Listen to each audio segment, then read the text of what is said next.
en 678. Elecciones en Brasil. Nueva derrota de las corporaciones. ¿Qué rol o qué papel podrían haber jugado los medios de comunicación en estas últimas 3 semanas para que se diera hipotéticamente en estos escenarios que estamos planteando una segunda vuelta?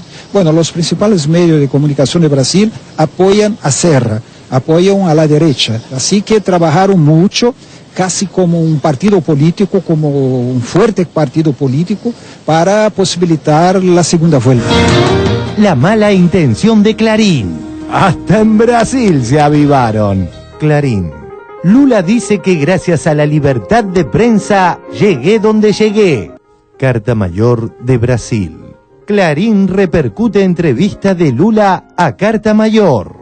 La corresponsal de Clarín en San Pablo, Eleonora Gosman, publicó ayer en la página digital del multimedio una nota referida a las opiniones del presidente de Brasil, Lula da Silva, sobre el papel de los medios en la construcción de la opinión pública. Según entendemos, Gosman expurgó aquello que no convenía a la línea editorial de la empresa para la cual trabaja.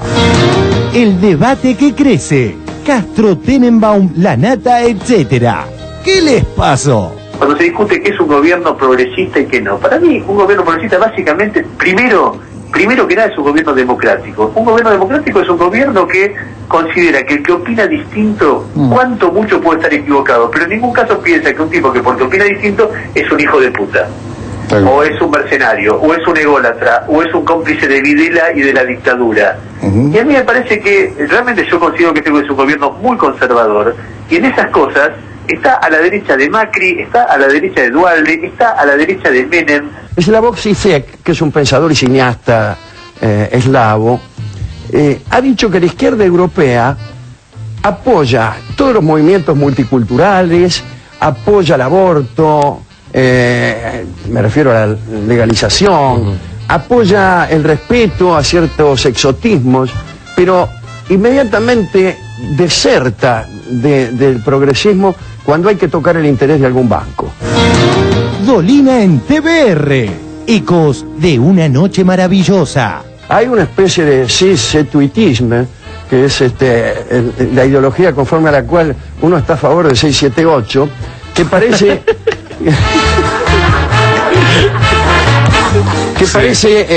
evitar toda concesión, ¿no? Como una respuesta a una oposición intolerante, 678 aparece también con demasiada intensidad. Pero yo creo que hay que comprender el momento en que sale 678. El momento tan difícil, tan intenso, de tan poca pluralidad. Y entonces, así como hay que entender algunos exabruptos de Bonafini, también hay que entender demasiada intensidad que a veces tienen los muchachos del 678. Yo estoy a favor de todo lo que dicen. A lo mejor la Cinecdo, que como proceso de análisis no me seduce tanto, quiero decir, la parte por el todo. Si robaran el mapa del país de los sueños, siempre queda el camino que te late por dentro. Si te caes te levantas, si te arrimas te espero. Llegaremos a tiempo, llegaremos a tiempo. Una frase para reflexionar. Tenemos un concepto de seguridad muy torcido. Yo quisiera que cada uno de nosotros en calma hiciéramos una lista de la gente que conocemos o que conocimos, no que nos contaron, sino que conocimos, que se convirtieron en cadáveres antes de tiempo. Y ahí vamos a ver los riesgos, cuál es la jerarquización de riesgo. Ahí nos vamos a dar cuenta de que hay que primero que cuidarse al cruzar la calle, después que hay que cuidarse de la familia y de los amigos, después que hay que cuidarse de uno mismo, de no deprimirse, suicidarse, y después del ladrón. Hoy elegimos al empleado del mes. Nunca imaginamos que este señor sería candidato. ¿Saben qué? Me tienen harto con la dictadura. ¿Qué lado te pones? Y es paradójico, pero ¿sabes qué? Me voy a poner del lado del más débil. Y el más débil ahora es a lo mejor que parecía más fuerte. Que es Clarín. Sí. Pobrecito Clarín, la nata está del tomate, hay que decirle así. Porque que diga semejante cosa, un muchacho inteligente. Y el otro, la vocecita, Clarín. Que es Clarín. Sí. La vocecita, Clarín. Yo dos papanatas. Que me perdonen, pero yo los conozco, que yo tantos años, que han estado, ese chico escribió un libro para nosotros. ¿Qué es lo que está pasando? Causa Papel Prensa. La verdad más cerca. Tiempo Argentino. Entrevista a Juliana Di Tulio. Muchos editores y diputados fueron presionados para que no participen. La diputada que condujo las audiencias públicas del proyecto sobre producción de papel de diario denunció que Clarín y La Nación intentaron impedir el debate público. Confía en que antes de fin de año habrá media sanción. Denuncian presiones a un diario riojano. Beatriz Paglieri, directora del Estado en la empresa, dijo que los socios privados castigaron a El Independiente tras la declaración de su presidente en las audiencias del Congreso. También aumentaron un 23% el precio del insumo. La dictadura opera para presionarlos y quitarles papel prensa con los Greiber en libertad. ¿Por qué? Porque la otra pata del proyecto era pasarle esa empresa a los 3 principales diarios del país, La Razón, La Nación y Clarín, para que a cambio de ese gran negocio que se estaban regalando, tuvieran esos diarios una actitud condescendiente con la dictadura. Las interferencias a 678. El compromiso de Silvana Giudici. Le pregunto como presidenta de la Comisión de Libertad de Expresión si piensa o precisa hacer alguna aclaración, alguna presentación sobre las interferencias que sufre 678 cuando es emitido. Hemos recibido varias denuncias, por lo menos a mis mails personales, y lo estamos evaluando, estamos tratando de encontrar la información y seguramente vamos a invitar a 678 a la comisión para que venga a plantear el problema. Sería bueno que vengan. Pero me parece que si el tema es como lo plantean las personas que lo han referenciado por internet, amerita que lo estudiemos, ¿no? ¿Qué le parecen estas interferencias? La verdad que es grave, toda interferencia es grave, así que querría ver de qué se trata. Preguntas para la diputada. ¿Ya empezó a investigar? ¿Cuándo cita a Mañeto? Tengo miedo que se rompa la esperanza, que la libertad se quede sin alas. Tengo miedo que haya un día sin mañana. Tengo miedo de que el miedo eche un pulso y pueda más. No te rindas, no te sientes a esperar. Berlusconi y el populismo de derecha. Questa è oggi, ancora oggi, la concezione di questa sinistra. E continuano a dire Berlusconi a casa, creandomi un certo disagio, perché disponendo di 20 case non saprei in quale andare.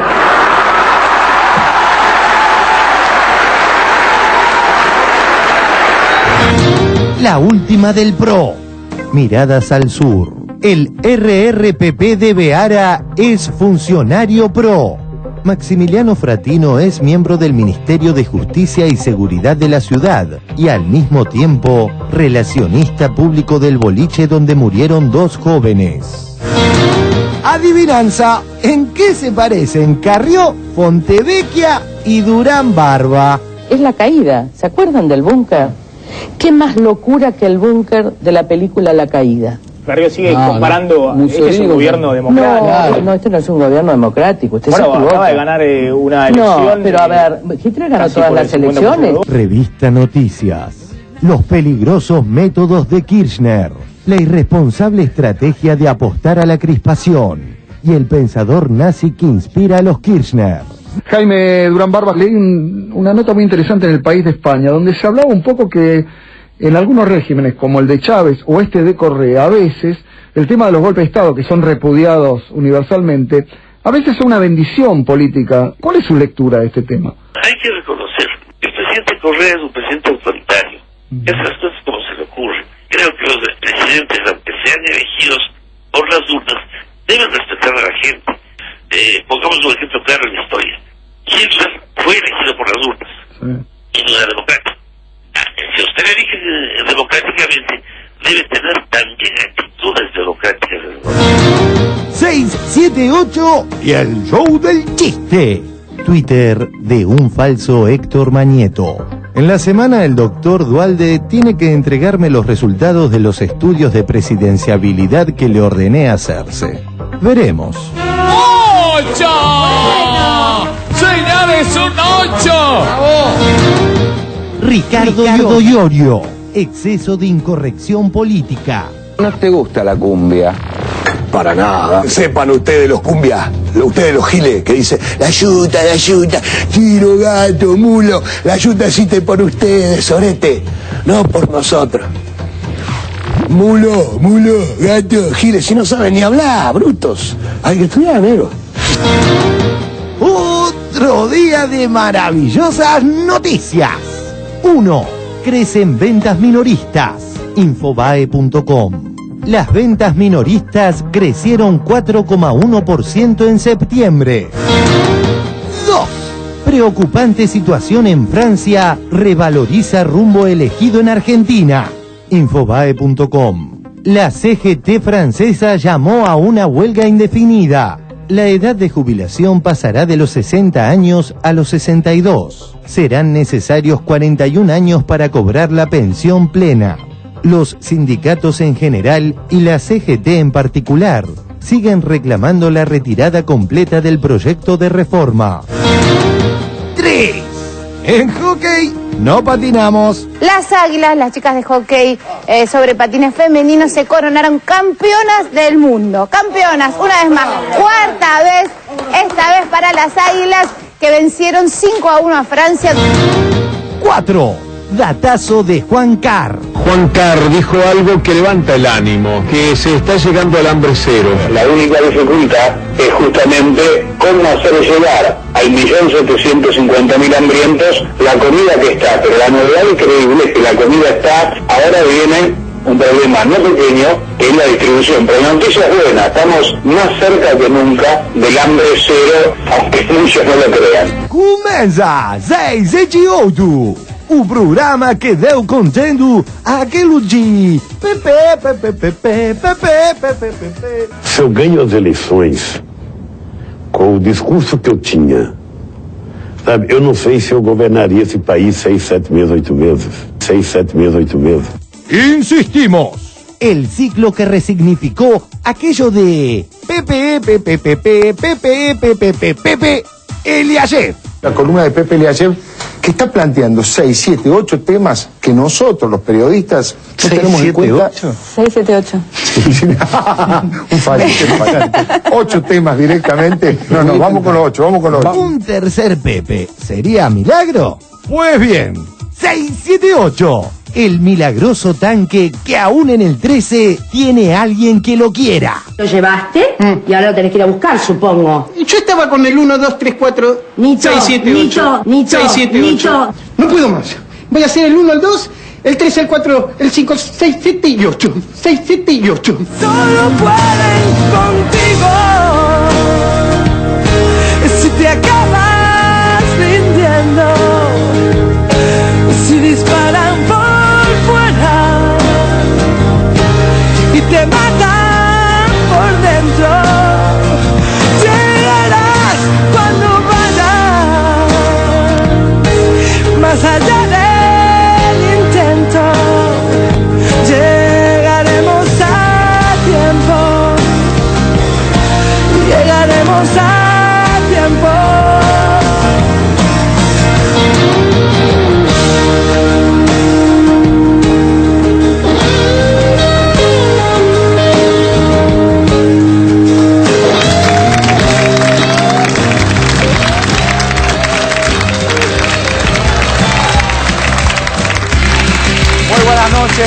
Muy buenas noches, bienvenidos a 678. Ustedes saben, los acompañamos durante 1 hora y media con este habitual resumen de lo que ocurre en los medios de la República Argentina. Estimados colegas, muy buenas noches. Estimado Barragán, que le estamos dando la bienvenida después de sus merecidas vacaciones. Muchas gracias por lo de vacaciones. Se extrañó tu ausencia, se extrañó mucho. ¿En serio? ¿Qué parte extrañaron? No, esa después te la contamos, por las dudas.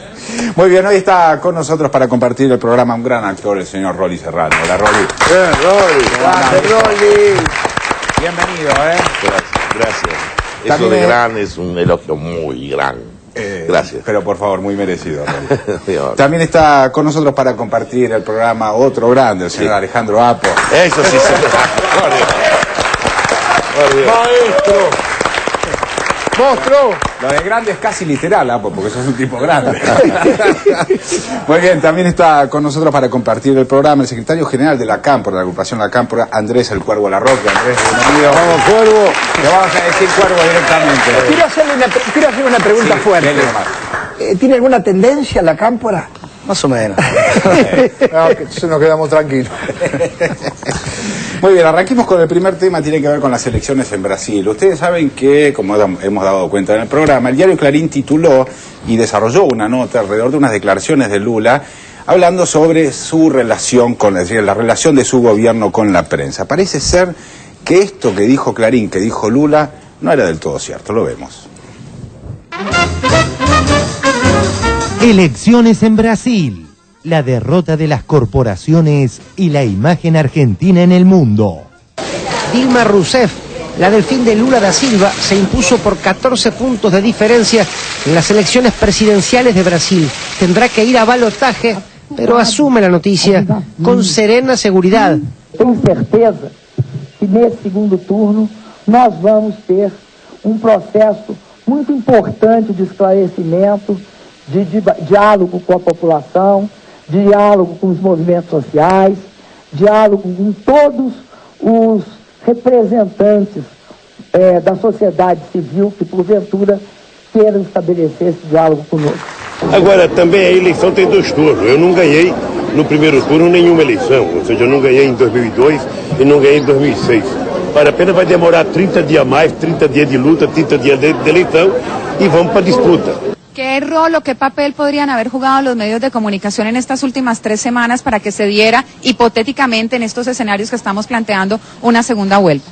Bueno, los principales medios de comunicación de Brasil apoyan a Serra, apoyan a la derecha, así que trabajaron mucho, casi como un partido político, como un fuerte partido político, para posibilitar la segunda vuelta. Aliás, alguns órgãos de jornais deveriam ter a cor do partido que eles defendem e a cara dos candidatos que eles defendem para parar de falar em neutralidade.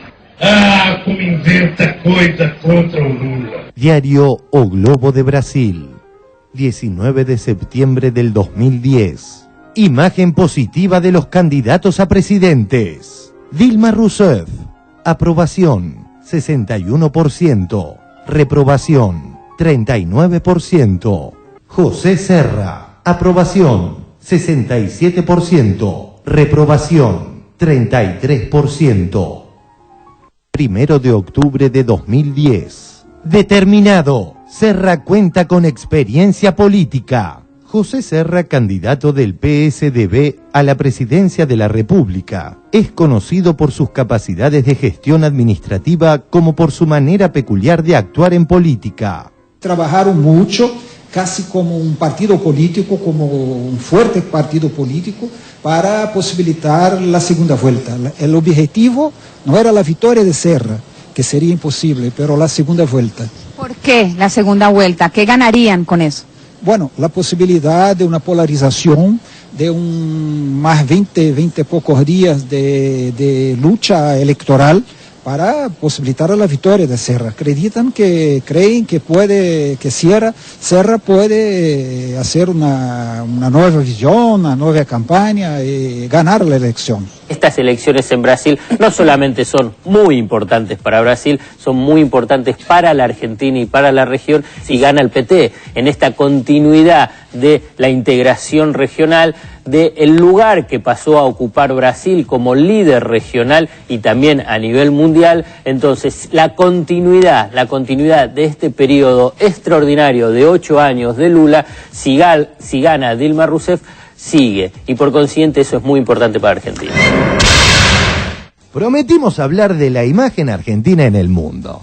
Lamentablemente, la tropa de Mañeto otra vez nos hizo quedar como el culo. En efecto, La prestigiosa publicación Carta Mayor, muy leída en el país hermano, deschavó la burda sacada de contexto del devaluado matutino argentino. Clarín. Lula dice que gracias a la libertad de prensa llegué donde llegué. Carta Mayor de Brasil. Clarín repercute entrevista de Lula a Carta Mayor. La corresponsal de Clarín en San Pablo, Eleonora Gosman, publicó ayer en la página digital del multimedio una nota referida a las opiniones del presidente de Brasil, Lula da Silva, sobre el papel de los medios en la construcción de la opinión pública. Según entendemos, Gosman expurgó aquello que no convenía a la línea editorial de la empresa para la cual trabaja. En la guerra contra el gobierno de Cristina Fernández de Kirchner, Clarín trató de seleccionar algunas de las declaraciones del presidente de Brasil sobre el tema. Lula dice que gracias a la libertad de prensa llegué donde llegué. Clarín trató de seleccionar algunas de las declaraciones del presidente de Brasil sobre el tema. El texto también refiere que participaron en la entrevista 2 medios latinoamericanos, sin mencionar que uno de ellos es su competidor Página 12. En la selección de las declaraciones de Lula, Clarín dejó de lado las reflexiones del presidente brasileño sobre los problemas de los medios latinoamericanos. En la versión de Clarín, Gosman señala: el presidente agregó que no tiene mucho de qué quejarse sobre los medios de su país. En realidad, Lula dice: mira, el día en que la prensa brasileña resuelva divulgar la revolución que ocurrió en Brasil, el pueblo se va a dar cuenta de por qué el gobierno aparece con un 80% de aprobación en las encuestas. Si dependiera de la prensa, yo tendría 10, menos 10 de aprobación. Yo estaría debiendo puntos. En fin, una obviedad a esta altura. Si querés informarte, no leas Clarín. Pregunta final. El quejoso tridente Castro Tenenbaum Lanata, ¿alzará su voz ante tanta reiterada patraña? No puede haber tanta maldad, mi amor.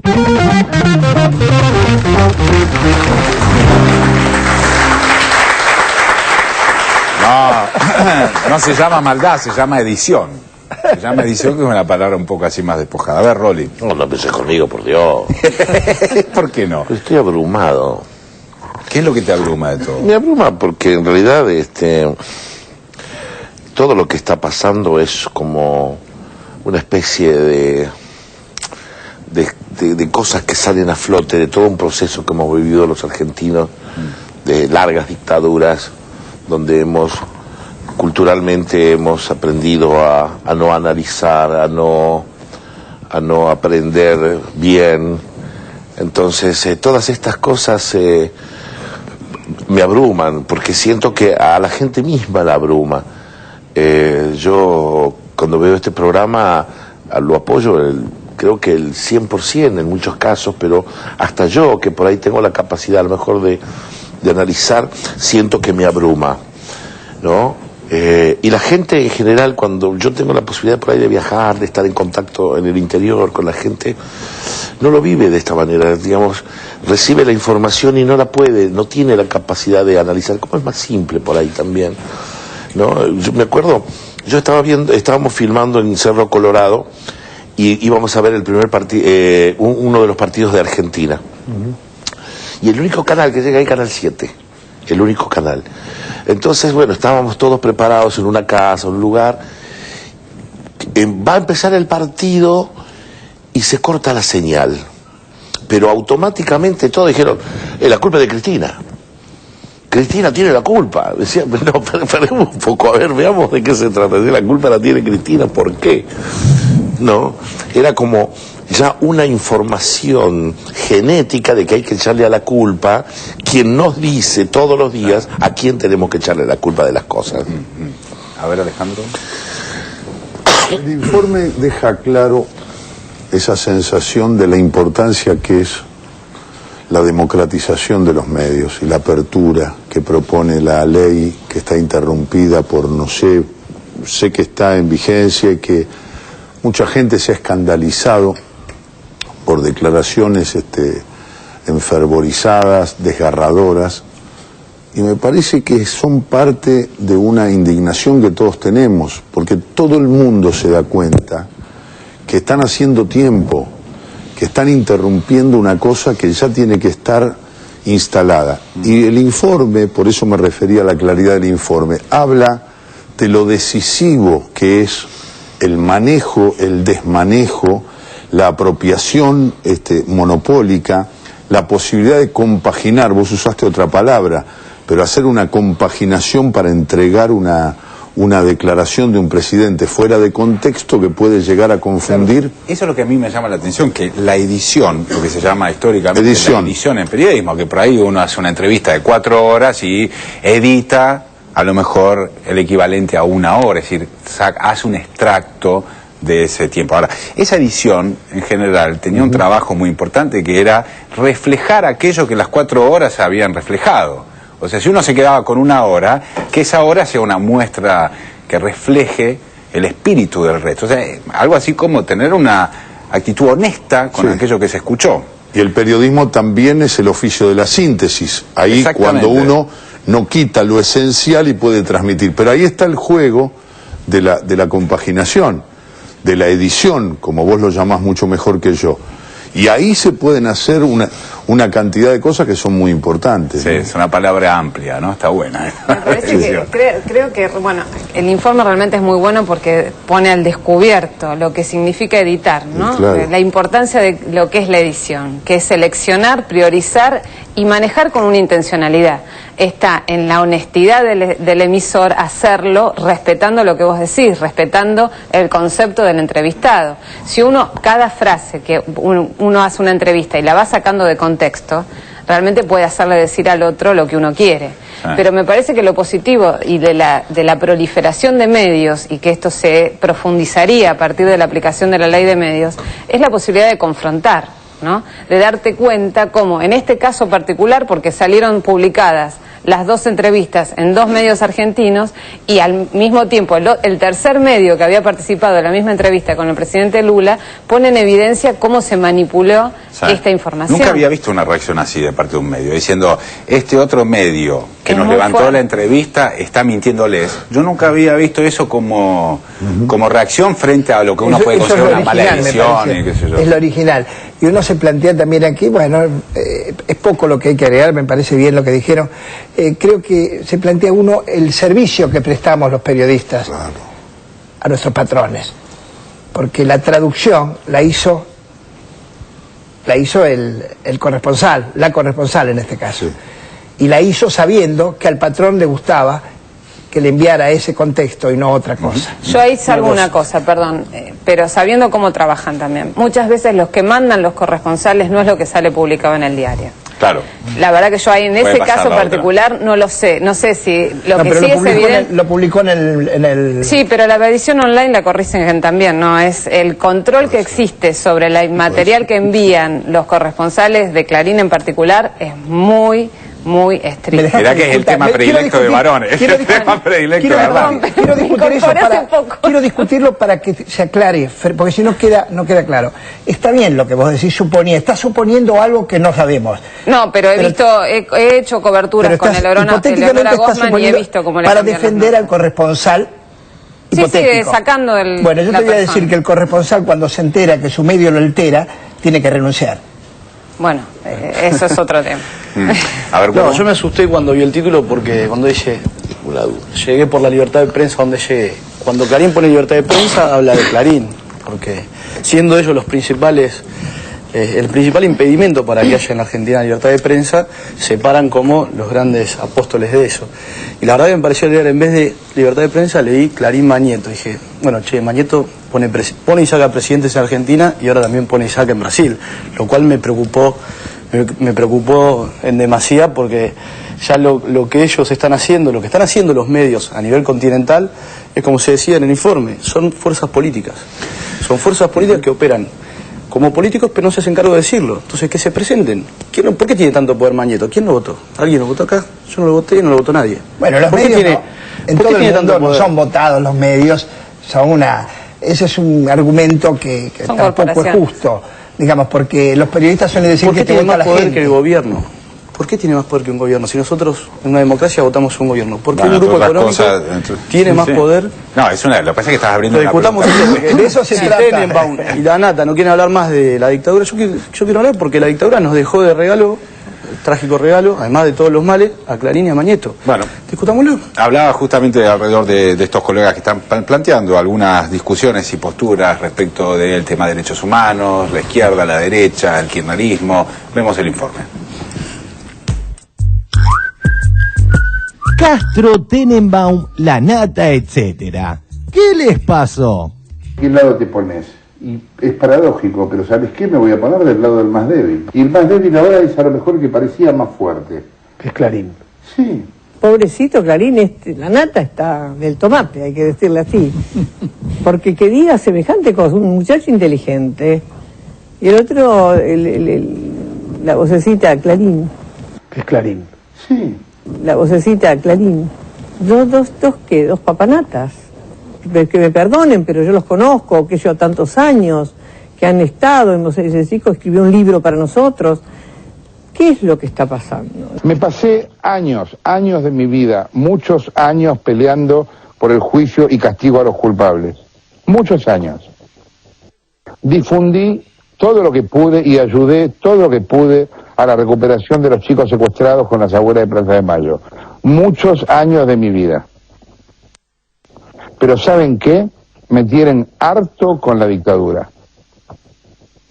Me tienen harto con la dictadura. Ahora van a decir que me compraron los milicos. El coronel La Nata. Ayer la presidenta de este país habló 1 hora y media por cadena nacional de algo que pasó hace 34 años. 34 años, cuando acá, hoy, ayer, se mueren chicos de hambre. Yo creo que los asuntos del pasado siguen existiendo porque nunca hubo justicia. O sea que no creo que los asuntos del pasado sean pasados. Hasta que no haya justicia en serio, la grieta sigue abierta. Me tienen harto con la dictadura. ¿Qué es lo que está pasando? Es la primera vez que pasa, ¿no? Esa vez que un gobierno identifica así con nombre y apellido de los periodistas. Exactamente. ¿No? Así. Hostiga de una manera tan directa a la gente que está trabajando. Esto con aire así de scratch, identificación, no lo habíamos visto y yo creo que forma parte de una actitud de intolerancia en definitiva, ¿no? Yo creo realmente, yo personalmente nunca he estado en la Argentina con tanta libertad de expresión. Exacto. Pero, realmente, eso sí, estar en la Argentina para mí es lindísimo y estoy feliz y yo encuentro a la gente feliz, todos felices. Cuando se discute qué es un gobierno progresista y qué no, para mí un gobierno progresista básicamente, primero que nada es un gobierno democrático. Un gobierno democrático es un gobierno que considera que el que opina distinto, cuanto mucho puede estar equivocado, pero en ningún caso piensa que un tipo que porque opina distinto es un hijo de puta.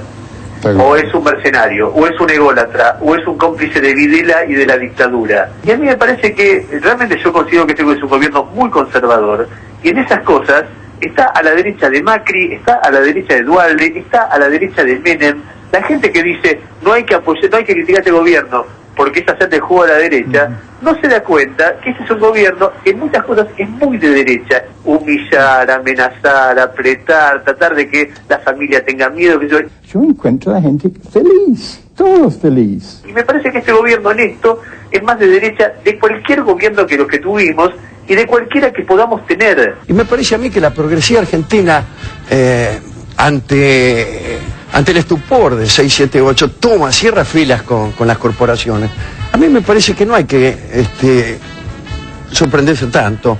Slavoj Zizek, que es un pensador y cineasta eslavo, ha dicho que la izquierda europea apoya todos los movimientos multiculturales, apoya el aborto, me refiero a la legalización, apoya el respeto a ciertos exotismos, pero inmediatamente deserta del progresismo cuando hay que tocar el interés de algún banco.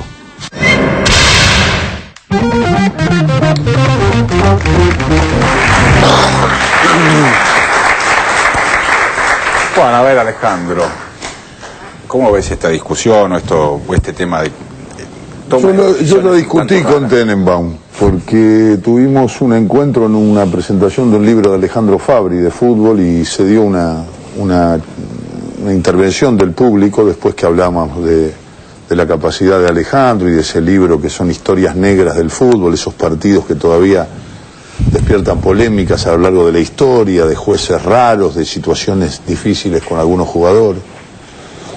Y entonces una persona ahí del público le pregunta, estaba Matías Martín, estaba Ernesto Tenenbaum y me habían invitado a mí, y entonces hace una pregunta y pregunta de la ley de medios y Ernesto empezó a hablar de fútbol para todos. Él dijo que primero no estaba de acuerdo con el fútbol gratis, lo que fue muy sorprendente, ¿no? Porque dice que tuvo una etapa que él no estaba de acuerdo con el fútbol para todos y ahora sí está de acuerdo.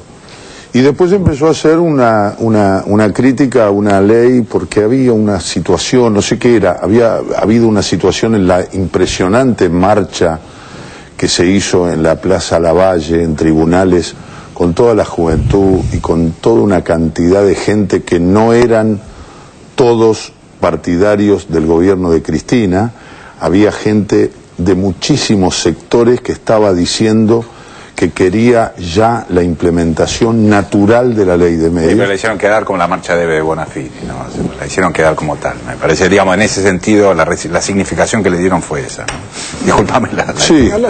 Ahora, de cualquier manera, el apoyo es de muchísimos sectores que también tendrían que generar una especie de equilibrio para el análisis, porque aquí estaba una cuestión que es decisiva en los medios y que el informe anterior habla claramente de lo que incide en el país. Y nosotros, cualquiera sea nuestra posición, no queremos leyes que tengan espíritu dictatorial. Queremos una ley de la democracia para la democracia que distribuya la palabra, que abra el juego.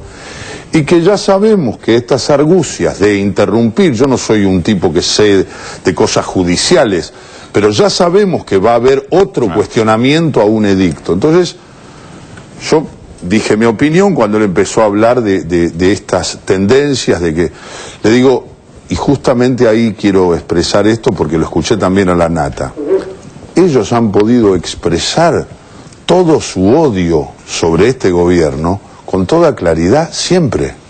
No entiendo cuando se quejan. Yo lo escucho a Nelson Castro, escucho a Magdalena Ruiz Guiñazú, escucho a las personas que expresan la duda sobre los integrantes de este gobierno, las sospechas de corrupción, los exfuncionarios de este gobierno que parecen funcionarios que siguen ejerciendo la función porque siguen acusados por... Es que ya el problema no es más la libertad de expresión o la libertad para decir lo que sí, sino pareciera ser como la persecución, y esto es lo que yo entiendo es la novedad que aparece en el planteo de este informe. O sea, hay un grupo de periodistas que dicen: nosotros somos perseguidos por lo que pensamos.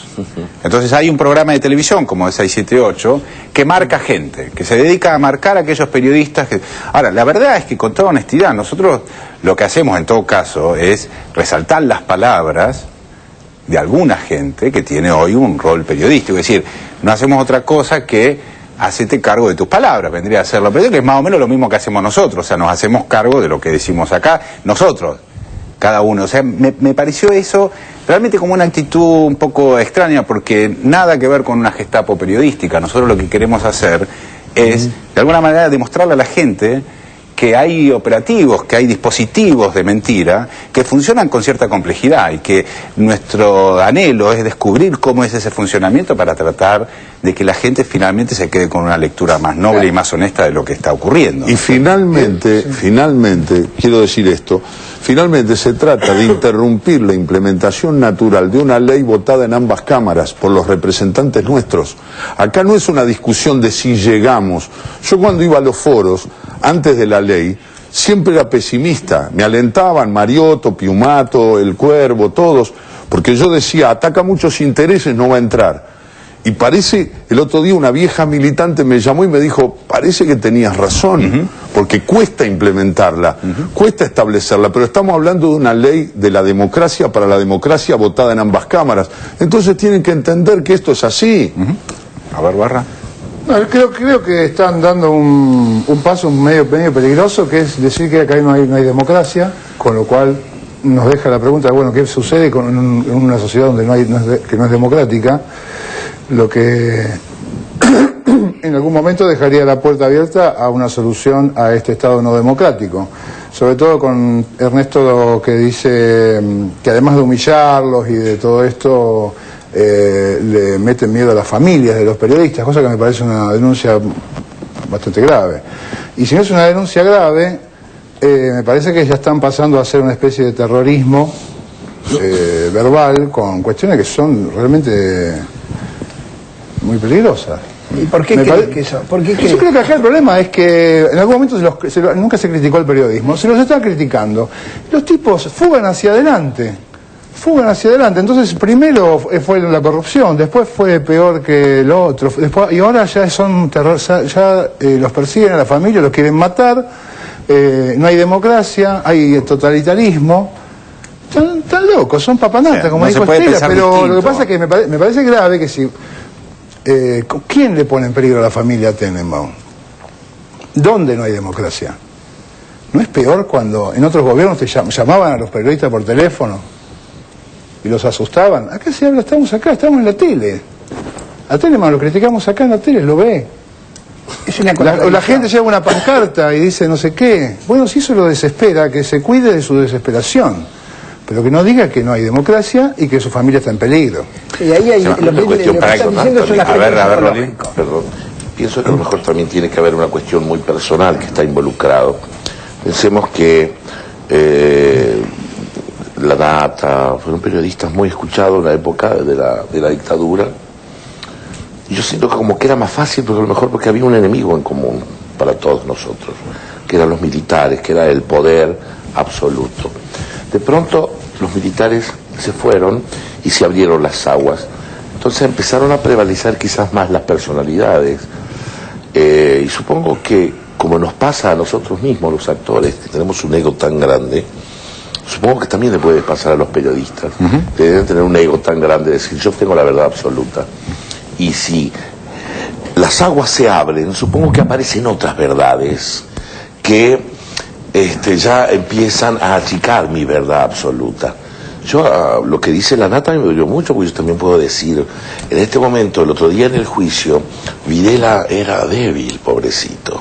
Y yo estoy con Videla porque era el más débil, ¿no? Sí, Patti estaba en camilla también. Claro, entonces, no, ese señor fue un hijo de puta que mató muchas personas.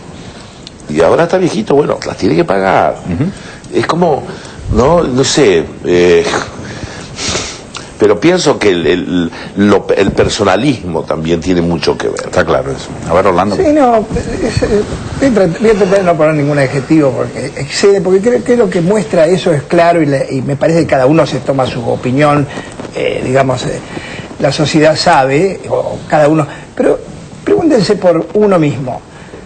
¿Ustedes creen que yo creo, valga la redundancia, que me van a aplaudir de todos los sectores, suponiendo que alguien me aplauda? Mi mensaje, ¿desde qué lugar está? Desde un lugar determinado. Hay personas que seguramente son aliadas de lo que digo, coinciden más o menos lo que digo, me pongo en primera persona para no involucrar a todos. Y puedo absorber ese beneficio y pagar el costo. Ahora, ¿por qué estos periodistas no quieren pagar el costo de que parte de la hinchada ya no los aplaude? A ver, Nora. A mí me parece que, primero me duele, la verdad, escuchar a La Nata y a Tenenbaum diciendo estas cosas, porque compartí redacción durante muchísimos años con ambos. La verdad que en el caso de Jorge La Nata me parece que hay un componente de fundante desde él, que cuando sus banderas son tomadas por otros, dejan de ser las banderas dignas de ser levantadas. Y los otros que la toman no lo hacen porque tienen el poder y pueden llevarlas a cabo, sino para robarle a él el protagonismo de esa idea que defendió durante tanto tiempo. La verdad que me duele porque él representó durante muchos años un periodismo que yo creía que era distinto. Pero me parece que lo bueno es que hoy en día estamos todos hablando de lo que son los periodistas, y los periodistas son trabajadores de prensa, son trabajadores de esas empresas periodísticas sobre las cuales está puesta la lupa. Y es un poco lo que decía Barragán, creo que es la primera vez que la lupa está puesta sobre quiénes somos los que estamos detrás de las noticias. Pero ni siquiera me parece un tema personal, no tiene que ver con las personas, los sujetos, sino con la producción de un discurso. Claro, digamos. lo que pasa es que son las figuras de determinados medios, entonces digamos, son los protagonistas de eso, no es Mañeto el que está frente al micrófono. Eso está claro. Cambiamos de tema, pasamos a la situación en la Corte Suprema de Justicia, porque ustedes saben que en el programa de Víctor Hugo Morales, en el programa de televisión que sale los días domingos, estuvo allí el Supremo Zaffaroni hablando sobre este supuesto recorte de presupuesto para la Corte Suprema. Lo vemos. La peor pesadilla de Mañeto, el incuestionable Eugenio Zaffaroni. Tras referirse Zaffaroni en modo muy cálido a Eve de Bonafini, la corpo mediática debió bajar el tema de su agenda. A los de la corte que no les quiero decir señores, a esos turros que alguna vez piensen en el pueblo, y si tenemos que tomar el Palacio de Tribunales, tomémoslo, compañeros. El discurso durísimo de ayer de la señora Eve de Bonafini, que llamó de ser necesario a tomar los tribunales. La señora Eve de Bonafini convocó a la toma del Palacio de Tribunales. Las palabras de ayer de Eve Bonafini, durísimas contra la Corte Suprema de Justicia. Eve es querible, ella habla emocionalmente y bueno, de repente sale con algún exabrupto, después se arrepiente. Todos sabemos que Eve es así, bueno, sí. Yo no me siento personalmente ofendido, ¿no? La señora Eve de Bonafini convocó a la toma del Palacio de Tribunales. Llamó de ser necesario a tomar los tribunales. Creo que se le dio una dimensión a las expresiones de Bonafini, poco menos que pretendía entrar de verdad a tribunal. ¿Usted piensa que en la idea de ella estaba entrar? ¿Qué estamos hablando de la toma del Palacio? ¿Qué es la toma del Palacio de Invierno, los Ares? ¿De qué estamos hablando? No creo que a Eve se le haya ocurrido eso en ningún momento, y por otra parte fue una metida de pata, claro, que generó un problema, sí, pero bueno, insisto, Eve es Eve. Antes de pasar a la excelente entrevista que Víctor Hugo efectuó al ministro de la Corte, veamos, cerrando el capítulo Eve, este pintoresco alineamiento cultural de Mauricio Macri. Más allá de que Bonafide está desquiciada hace rato, dice cualquier cosa, Bonafide. La señora rubia, ¿cómo se llama? ¿La de madre? ¿La de madre? No, la señora de madre. Bonafide, lo debe haber dicho por algo también. Bonafide. Volviendo a las mentiras de Clarín, siempre se vuelve, si no paran. Anoche Zaffaroni continuó desnudando al monopolio. Embestida oficial contra la Corte, el gobierno redujo un 40% su presupuesto para 2011. Embestida oficial contra la Corte. Presiones de Cristina y Néstor Kirchner a la justicia. Una vez más, el gobierno nacional salió a atacar a la justicia y a la Corte Suprema. Tiempo argentino, evolución del presupuesto del Poder Judicial. A ver, analicemos este cuadro.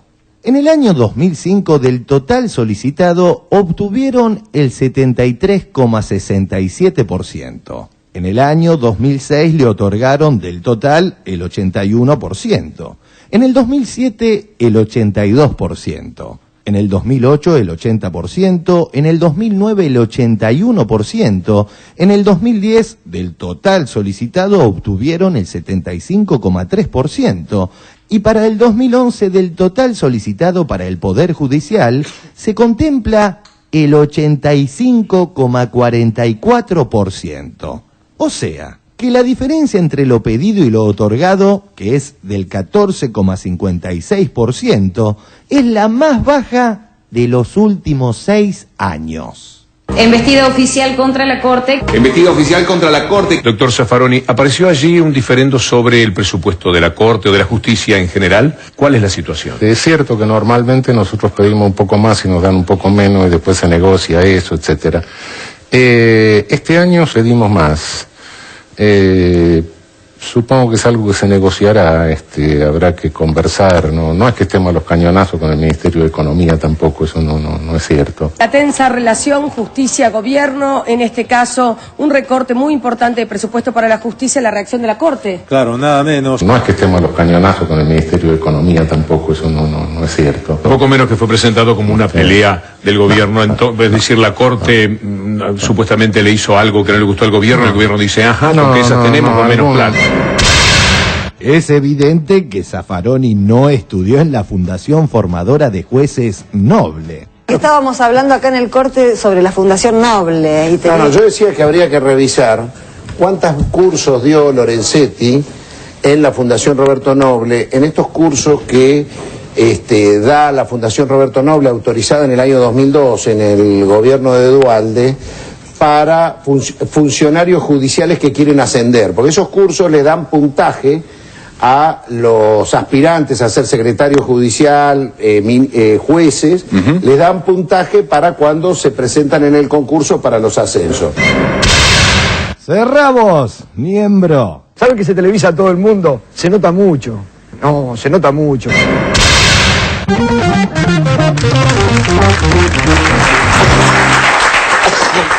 Bueno, estimado Cuervo, a ver. Bueno, la verdad es que si Eve no se hubiera enojado y hubiera dicho muchas cosas durante todos estos años, ¿dónde estaría este país? Entonces, nosotros entendemos que esta ley es fundamental para la democracia y enoja que cierta corporación, que ciertos intereses ocultos impidan que tengamos esta herramienta para poder discutir el país que queremos. Esta es una pelea de 200 años, esto hay que entenderlo. Cuando recién se decía, no hablemos más de la dictadura, no, sí hablemos de la dictadura, sí, esa es la clave. Tenemos que buscar a los chicos que faltan, tenemos que castigar a los culpables, pero también tenemos que discutir el modelo económico que se instauró en el 76 y que después, durante la democracia, lo reforzaron algunos gobiernos. Algunos que participaron en esos gobiernos la semana pasada tuvieron la gran idea, 33 senadores, de votar un servicio cívico voluntario para los pibes pobres. Es decir, las ideas que ellos tienen para aquellas consecuencias que pudo haber tenido el modelo neoliberal es meter a los pibes pobres en cuarteles. Nosotros planteamos la asignación universal por hijo, nosotros planteamos una infinidad de políticas que tienen que ver con la inclusión, es decir, transformemos el modelo, juntemos la fuerza, tengamos la ley de medios para discutirlo y hagamos una Argentina para todos, si se puede, si es totalmente posible. A ver, Barra. Descubrí que no solo no le bajaron el 40%, sino que en el 2005 la Corte tenía un presupuesto de 900.000 millones, y en el 2011 va a tener 4 millones y medio, 45 millones, 5 veces más, 500% de más. Sí, ¿a dónde quiere llegar él? Yo quiero ese aumento. No es mala idea. ¿Vos te sumás al aumento también? Totalmente, pero me quedé pensando en lo que decía él con respecto a que la semana pasada habíamos hablado de los chicos pobres, yo hablo de cuarteles, por ahí en eso también podemos hacer algo con los chicos ricos, ¿no? De que tengan algunas carencias y que sufran carencias para empezar a valorar, por ejemplo, la vida de otro, porque en general cuando atropellan a un chico lo dejan abandonado al costado de una ruta, y que lo atropella tiene un auto y tiene un nivel adquisitivo como para hacerlo y poder escapar. Digo, en una de esas también podemos hacerlo. Señora, nos vamos al corte, ya volvemos. Yo soy